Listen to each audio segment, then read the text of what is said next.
గుంటూరుకు చెందిన ప్రముఖ నెఫ్రాలజిస్ట్ వైద్య నిపుణులు డాక్టర్ ఆవుల శ్రీనివాస్ కు డాక్టర్ పాటిబండ్ల దక్షిణామూర్తి పేరిట ఐఎంఏ ఆధ్వర్యంలో బంగారు పతాకాన్ని ప్రదానం చేశారు. ఈ సందర్భంగా మెడికల్ ప్రాక్టీస్ నెఫ్రాలజిస్ట్ పర్స్పెక్టివ్ అనే అంశంపై డాక్టర్ శ్రీనివాస్ ప్రసంగించారు. తెనాలిలోని ఇండియన్ మెడికల్ అసోసియేషన్ హాల్లో ఆదివారం సాయంత్రం గుంటూరు చెందిన ప్రముఖ నెఫ్రాలజీ వైద్య నిపుణుడు డాక్టర్ ఆవుల Srinivas medical practitioners nephrologist perspective అనే అంశంపై ప్రసంగించారు.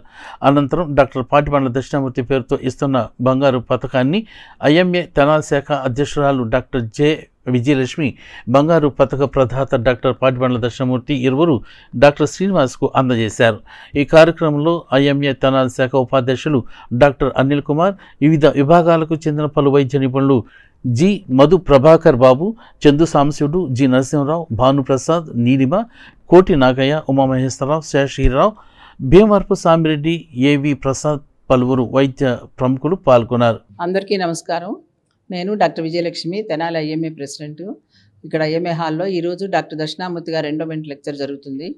డాక్టర్ దక్షిణామూర్తి గారు తెనాలి ప్రజలకి ఎప్పటి నుండో చిరపరిచితము. ఆయన తెనాలిలో హార్ట్ పేషెంట్స్ని చెస్ట్ ఫిజిషియన్గా పేరు పొందారు. ఆయన ఒక విధంగా ఆయన బయోడేటా చూస్తుంటే నేను పుట్టక ముందు నుంచే ఆయన ఎంబీబీఎస్ జాయిన్ అయ్యి ఆయన ప్రాక్టీస్లో మొదలుపెట్టారు. ఆయన ఈరోజు ఇంత ఓపిక లేకపోయినా 85 ఇయర్స్ అట్లా ఉన్నా కూడా ఈ రోజుకి ఐఎంఏకి వస్తూ రోజు రోజుకి ఆయన అన్ని పుస్తకాలు చదువుతూ ఎన్నో వ్యాసాలు రాస్తూ పేద ప్రజలకు సేవ చేస్తూ ఉండటం, నిజంగా ఆయన తెనాల్లో మా పక్కన ఉండటం మాకెంతో సంతోషంగా ఉంది. ఈరోజు ఆయన ఎండోమెంట్ లెక్చర్కి గుంటూరు నుంచి డాక్టర్ ఆవుల శ్రీనివాసరావు నెఫ్రాలజిస్ట్ని పిలిచాము. ఆయన నెఫ్రాలజిస్ట్ గారు ఆధునిక పద్ధతుల్లో మెడిసిన్, కిడ్నీ ప్రాబ్లమ్స్ దాని గురించి చాలా వివరంగా ఇప్పుడు ప్రసంగిస్తారు. డాక్టర్ దక్షిణామూర్తి గారి బాబు డాక్టర్ వేణుగోపాల్ కూడా గీతా నరసింహంలో పనిచేస్తున్నారు.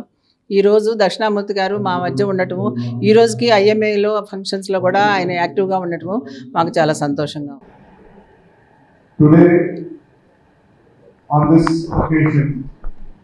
What I thought is to share some of my own experiences in the field of nephrology, rather than